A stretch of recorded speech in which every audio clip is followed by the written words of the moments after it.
kembali kepada orang tua sendiri, karena literasi itu menurut saya nih, secara dari lihat pengalaman saya, literasi terhadap diri kita sendiri itu kembali ke orang tua menurut saya. Kembali ke orang tua, bagaimana orang tua di rumah mengajarkan dia menulis, contohnya misalnya membaca, habis itu mengarah ke yang lainnya, itu peran dari orang tua sangat itu bang, macam sangat berdampak lah ya. Berdampak. Saya pernah kenal juga, misalnya abang juga kenal Bilqis bang. Ya. Bilqis. Ya. Saya rasa itu anak menakjubkan menurut saya. Oh ya, kenapa? Saya pernah sama dia ke apa itu namanya, air Pesangan, Sungai Pesangan tuh, kunjung Sungai gajah. Pesangan ya. Nah, kunjung gajah pas itu bawa dia, bawa si Bilqis. Jadi pas hari itu bang, kami Bilqis naik sama saya. Jadi, naik gajah maksudnya? Enggak, selama perjalanan menuju Oh, sana. perjalanan ke sana.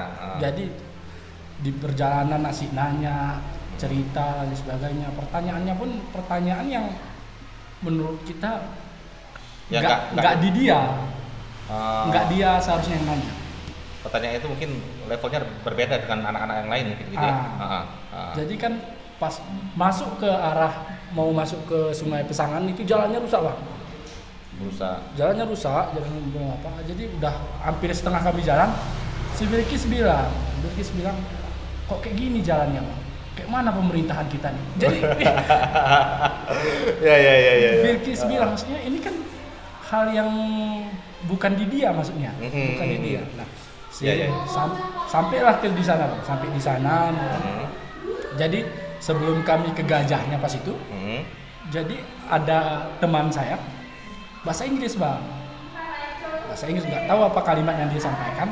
Habis itu ada satu kata yang salah dalam pengucapan, tapi dibetulin sama Bilqis. Dibetulin sama Bilqis. Nggak itu bang, ini bang katanya.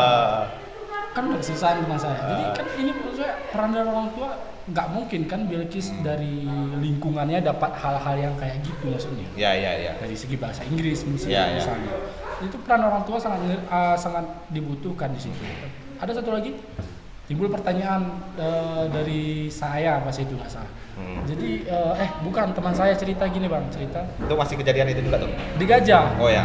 Jadi teman saya itu cerita, bilang gajah ini hewan terbesar paling pandai. Cerita sama Bilqis. Bilqis disalahi sama Bilqis. Maksudnya gimana? Enggak bang, bukan gajah, lumba-lumba. Lumba-lumba bang. Enggak, gajah dia kata saya. Lumba-lumba bang. Udah, akhirnya udah mau kalah saya. Kalau yang terbesar deh, gajah kan lebih besar sama lumba-lumba. Akhirnya oke, diterima gitu. Terima. Ya. Bilqis itu menakjubkan mas. Saya baru-baru ini juga diskusi ya. Mungkin sering-seringnya kayak gini lah sama Bunda Bilqis.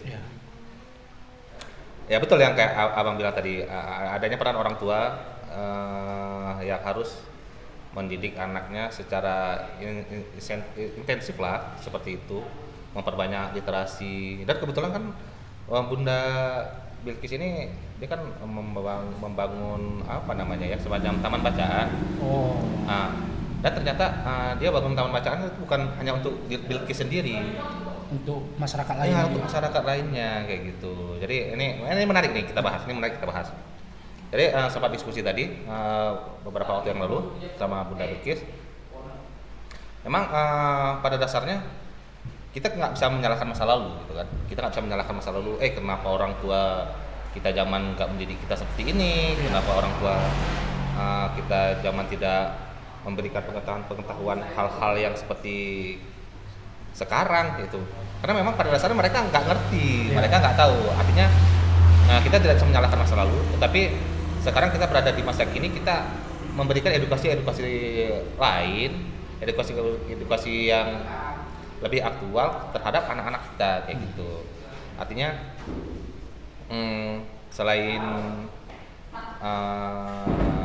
adanya upaya-upaya seperti menyekolahkan anak, tetapi juga ada upaya-upaya untuk menambah pengetahuan anak dari hal-hal lain di luar pendidikan di sekolah, misalnya seperti yang kunjungan ya, seperti yang dilakukan sama Kak Indah.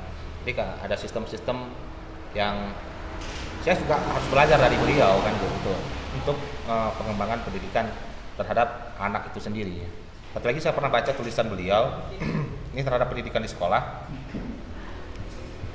Ya mungkin menarik ya, ini menarik bagi saya karena pendidikan di sekolah itu kan setiap anak itu diperlakukan sama. Pada dasarnya anak itu kan pemikirannya, backgroundnya, latar belakang itu kan berbeda-beda. Sehingga harusnya pendidikan di sekolah itu sifatnya individualis. Jadi anak ini kayak mana nih? Karakternya gimana? Ini mungkin dia nih nggak pandai matematika, jadi kita nggak bisa